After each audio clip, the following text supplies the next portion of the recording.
you're watching TVP World News. I'm Janusz Rewiński. Poland's Prime Minister Donald Tusk has cautioned Germany that he may reinstate border controls if there are any doubts surrounding migrants being returned to Poland. He also went on to lambast a group of Polish citizens who started efforts to fend off what they believe is an influx of migrants from Germany. Diana Skaya has more on this story. Poland's prime minister is not ruling out the reintroduction of border controls with Germany.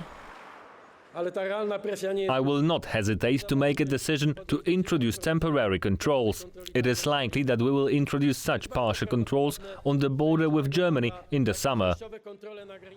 According to Germany's Interior Ministry, more than 11,000 migrants were sent back to Poland between October 2023 and the end of 2024, sparking outrage from the far right, who accused the government of losing control.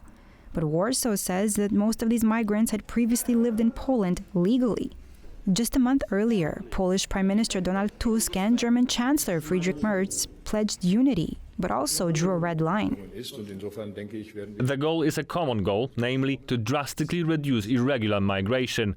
And we are working on this together and all together in a good European spirit.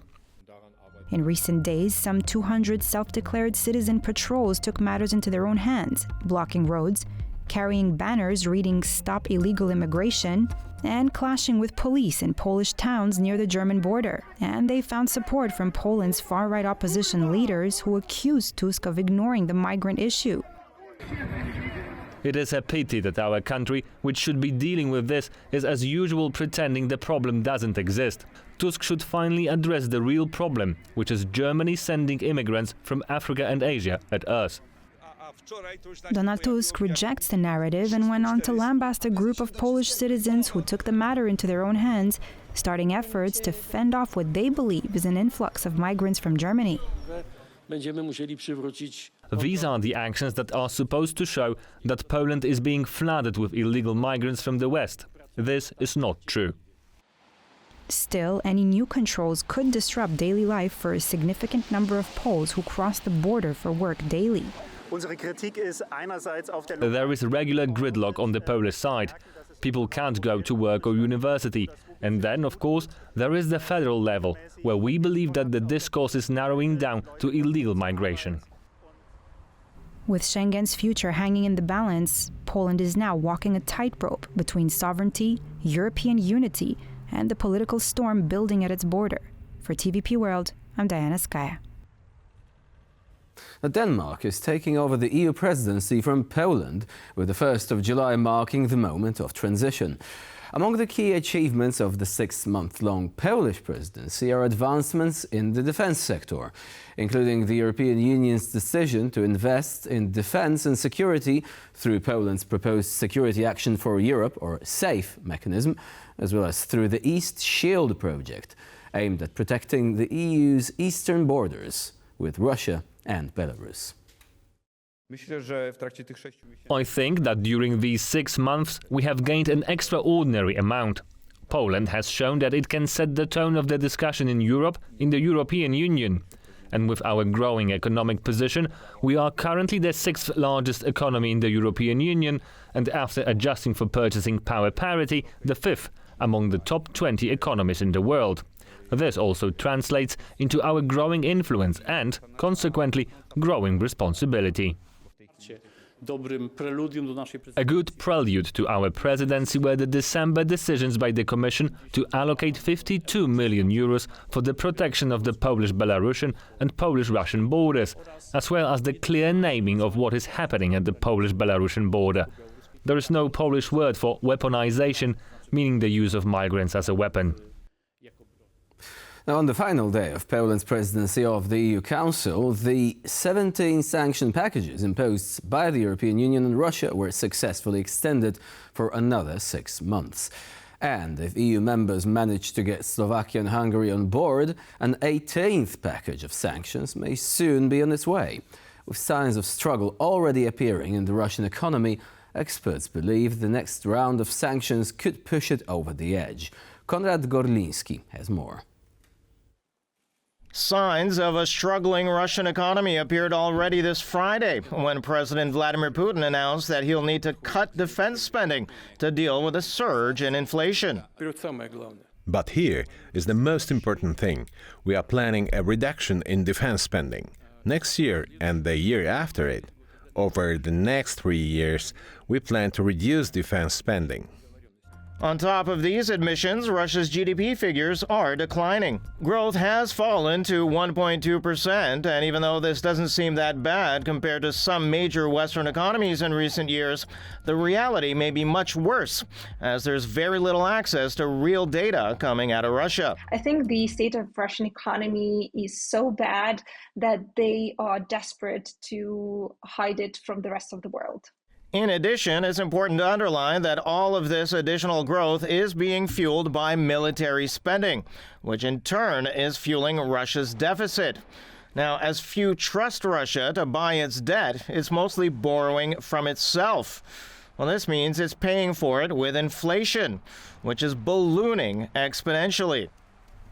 Russia cannot be trusted, and everyone knows that. So I think these are the main things that we will see in the near future, the gradual decline of the economy. And who knows, maybe we're even closer to these collapse as we think, well, because we don't have the real data. Figures coming out of one of the biggest moneymakers, Gazprom, shows it has tens of billions of cubic meters of gas stockpiled and nowhere to sell it. The company is recording record losses. It could sell to BRICS nations like China or India, but so far, a few real deals are being made. The BRICS countries like China, for example, as a leader, and also India, they're trying to use this very difficult geopolitical situation for Russia to actually get something for themselves, to get the discounts on oil and gas, to get other perks. And even if they help Russia, or even if they will help Russia financially in the near future, this help will be profitable, first of all, to China or India in the long run. The Siberia 2 pipeline that was supposed to be the great game changer hasn't even broken ground yet. So, if an 18th sanctions package is enacted, the situation really could become quite dire for Russia. The 18th one, if it is finally confirmed and announced, that would be really great because the price cap on Russian oil will go down to $40 per barrel, which is a huge progress in terms of sanctions and the pressure on Russia. So, with nowhere to sell its main products, oil and gas, and the sales they do make generating very little profit, Russia may need to raise prices domestically. Now, this would put more inflationary pressure on the economy and really could send it over the edge into hyperinflation and even collapse. For TVP World, I'm Conrad Gorlinski. The European Union has reached a long-term trade agreement with Ukraine. The news was announced by the EU Trade and Agriculture Commissioners, who hailed it as predictable and reciprocal pact. At the same time, EU Trade Commissioner Maros Šefčovič added that the fine print of the deal will be finalized in the coming days. The new agreement replaces the autonomous trade measures which have allowed tariff-free agriculture imports from Ukraine since 2022. The revamped framework is structured into 3 tiers. The first offering just a modest opening for Ukraine on products considered by EU countries as sensitive, such as eggs, poultry, sugar, wheat, corn and honey. The second tier includes butter, skimmed milk, powder, malt, gluten, oats and barley, and will see their quotas increase to much the highest levels reached since the war in Ukraine began. The third group, comprising such items as whole milk powder, fermented milk, mushrooms and grape juice, will be fully liberalized. At the same time, European farmers will get broader access to Ukraine's market, including for pork, poultry and sugar. Russia's drone campaign against Ukraine has broken a new grim record. In June alone, Russia launched over 5,000 Shahed-type drones, setting a disturbing new milestone in the ongoing war. In June, Russia unleashed a staggering 5,337 Shahed-type drones on Ukraine, shattering the previous record of 4,198 set just 3 months earlier. The intensifying wave of drone attacks, which has become a regular feature of the full-scale war, shows no signs of slowing down. In fact, Russia is now capable of launching the same number of drones in a single night that it used to launch in an entire month just a year ago. These kamikaze drones have increasingly targeted Ukrainian cities like Kiev, killing dozens of civilians and wounding hundreds more in brutal raids. Ukrainian President Volodymyr Zelensky reported that Russia has launched around 28,000 Shahed drones since 2022, with roughly 10% of those fired in June 2025 alone. Often paired with cruise and ballistic missiles, these attacks continue to devastate residential areas and critical infrastructure across the country. Now, as stated by Ukrainian Ombudsman Dmytro Lubinets, an internal UN analysis has found Russia responsible for the explosion at the Olenivka prison back in 2022. The attack killed over 50 Ukrainian prisoners of war. According to Lubinets, the report identifies weapons and ammunition used by the Russian armed forces and examines the planning, organization and execution of the attack.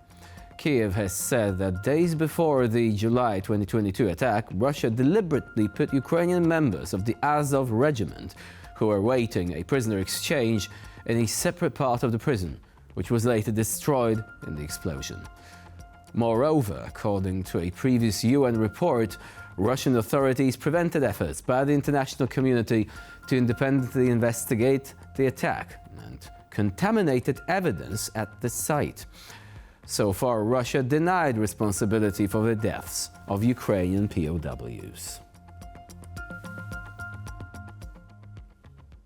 U.S. Special Envoy for Ukraine Keith Kellogg pushed back against Russia's claims that Ukraine and the United States are responsible for delaying peace negotiations. According to Kellogg, it is Moscow that continues to block efforts to end the war and not the other way around. Peskov's recent comments on the state of negotiations are Orwellian. Russian claims that it is the US and Ukraine stalling peace talks are unfounded. President Trump has been consistent and adamant about making progress to end the war.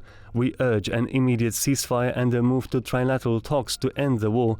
Russia cannot continue to stall for time while it bombs civilian targets in Ukraine. Ukrainian President Volodymyr Zelensky and German Foreign Minister Johann Wadetul recently met to talk about future sanctions on Russia and Ukrainian membership of NATO. Zelensky urged German authorities to use their influence to persuade Hungary into accepting the 18th EU sanctions package.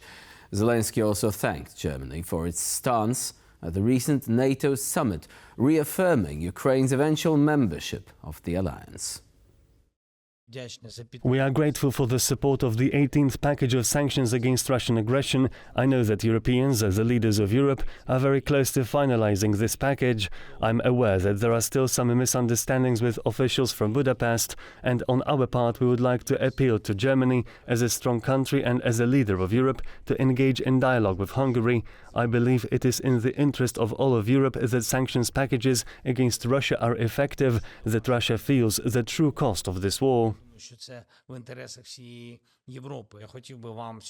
I want to personally thank you today for the signal we heard, one that hasn't been voiced so clearly by the German side in a long time, perhaps never. It was during the NATO summit, during the meeting at the level of NATO foreign ministers and the Minister of Foreign Affairs of Ukraine, that the German side stated that it believes Ukraine should be in the alliance and that this is in the interest of the security of all of Europe. And that's all for now. Thank you for watching, and please stay with us here on TVP World.